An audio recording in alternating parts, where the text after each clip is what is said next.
श्री गुरु भक्ति योग। साक्षात ईश्वर जैसे सर्वोच्च पद प्राप्त किए हुए गुरु की जय हो। गुरु का यश गाने वाले धर्म शास्त्रों की जय हो। जिसने केवल ऐसे गुरु का ही आश्रय लिया है, ऐसे सच्चे शिष्य की जय हो।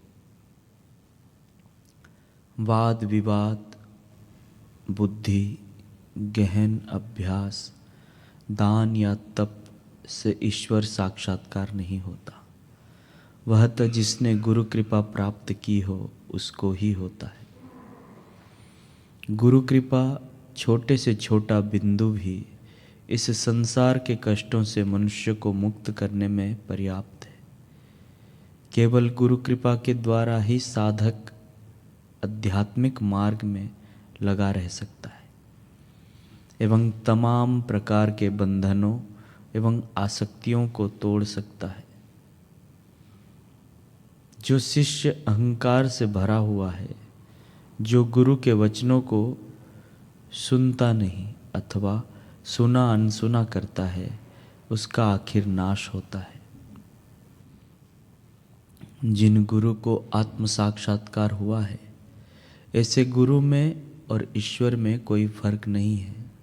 दोनों समान हैं और एक रूप है। गुरु के सत्संग की सहाय के बिना नए साधक के कुसंस्कारों में मूलतः परिवर्तन करने की बिल्कुल गुंजाइश नहीं है।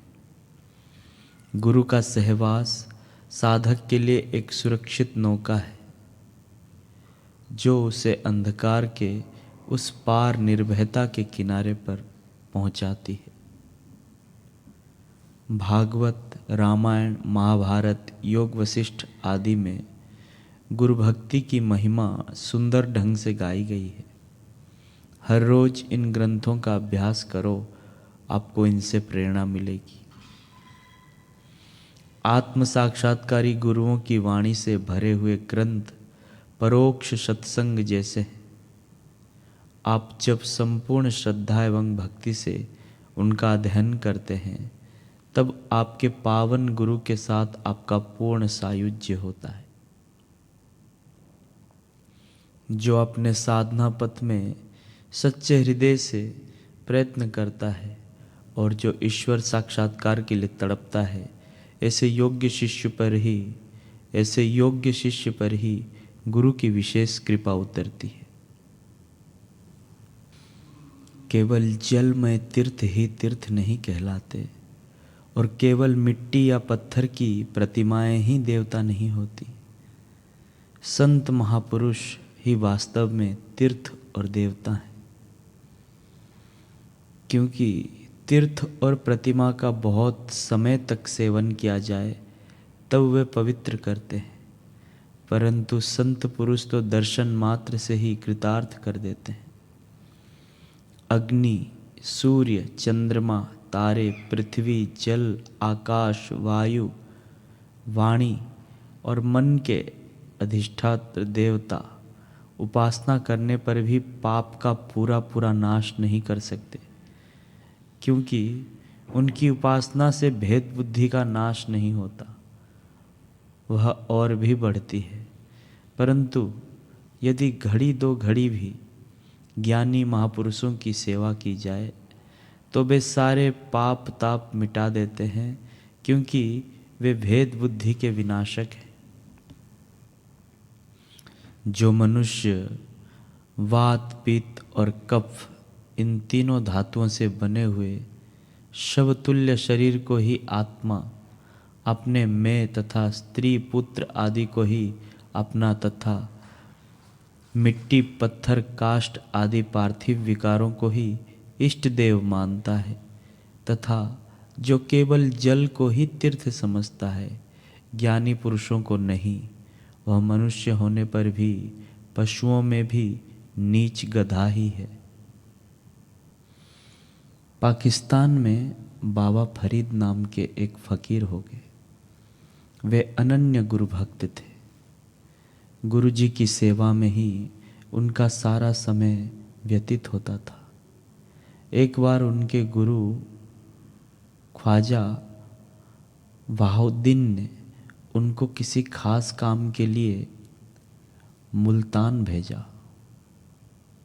वहाँ उन दिनों में शाह शमसत वरेज के शिष्यों ने अपने गुरु के नाम का एक दरवाज़ा बनाया था और घोषणा की थी कि आज इस दरवाजे से जो गुजरेगा वह जरूर स्वर्ग में जाएगा।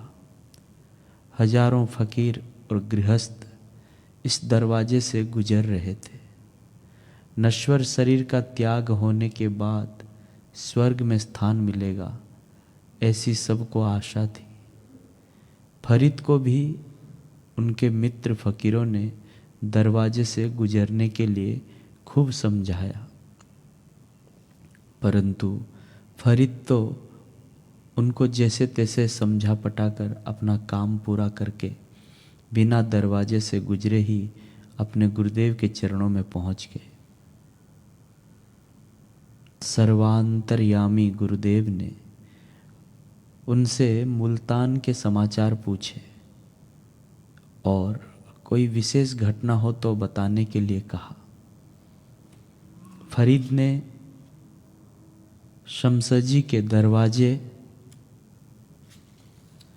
का वर्णन करके सारी हकीकत सुना दी। गुरुदेव बोले, मैं भी वहाँ होता तो उस पवित्र दरवाजे से गुजरता। तुम कितने भाग्यशाली हो फरीद कि तुमको उस पवित्र दरवाजे से गुजरने का सुअवसर प्राप्त हुआ। सद्गुरु की लीला बड़ी अजीबोगरीब होती है। शिष्य को पता भी नहीं चलता और वे उसकी कसौटी कर लेते। फरीद तो सतशिष्य थे, उनको अपने सद्गुरुदेव के प्रति अनन्य भक्ति थी। गुरुदेव के शब्द सुनकर वे बोले, कृपानाथ, मैं तो उस दरवाजे से नहीं गुजरा, मैं तो केवल आपके दरवाजे से ही गुजरूंगा। एक बार मैंने आपकी शरण ली है तो अब और किसी की शरण मुझे नहीं जाना है। यह सुनकर ख्वाजा बहाउद्दीन की आंखों में प्रेम उमड़ आया। शिष्य की दृढ़ श्रद्धा और अनन्य शरणागति देखकर उन्होंने उसे छाती से लगा लिया। उनके हृदय की गहराई से आशीर्वादात्मक शब्द निकल पड़े। फरीद,